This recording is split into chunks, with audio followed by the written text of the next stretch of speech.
আসসালামু আলাইকুম প্রিয় দর্শক, সকলকে অভিনন্দন। তো এই মুহূর্তে দেখতে পাচ্ছেন তো আগুন নিভানোর প্রশিক্ষণ চলছে। তো অর্থাৎ আমাদের গ্রামের মধ্যে প্রায় 2 মাস বা 3 মাস পর পর একটা করে মিটিং হয়। তো এখানে আগুন লাগলে কিভাবে আমরা তা থেকে রক্ষা পাবো, তো এই বিষয়ে অনেক সাজেশন দেয় এবং আমরা এই মিটিং থেকে অনেক কিছু জানতে পারি। তো আমি চাই শুধু আমাদের গার্মেন্টস না, প্রতিটা গার্মেন্টসের মধ্যে যেন এরকম একটা করে মিটিং হয় এবং আগুন লাগলে কিভাবে তা নেভানো হয় এবং কিভাবে আগুন থেকে আমরা রক্ষা পাবো, তো এই বিষয়ে যেন প্রতিটা গার্মেন্টসে যেন মিটিং হয়। তো ভিডিওটা দেখুন এবং অবশ্যই চ্যানেলটা সাবস্ক্রাইব করুন।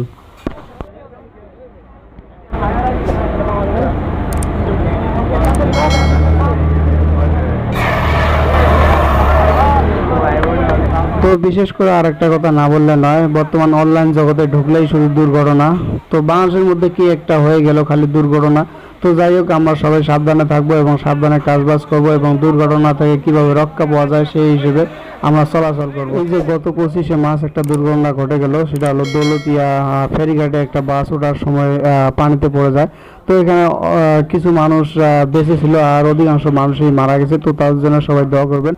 তো সবাই ভালো থাকবেন। ভিডিওটা এই পর্যন্ত। আর একটা কথা, বিশেষ করে আমাদের এই গার্মেন্টসে এমডি স্যারের জন্য সবাই দোয়া করবেন, কারণ আমাদের গার্মেন্টসে এমডি স্যারের মন কতটা বড় সেটা আমরা জানি, হয়তো বা আপনারা কেউ জানেন না। তো সবাই ভালো থাকবেন আর দেখা হবে কোনো নেক্সট ভিডিওতে। ততক্ষণে আমার চ্যানেলটা সাবস্ক্রাইব করুন এবং সাবস্ক্রাইব করে সাথে থাকুন। ধন্যবাদ।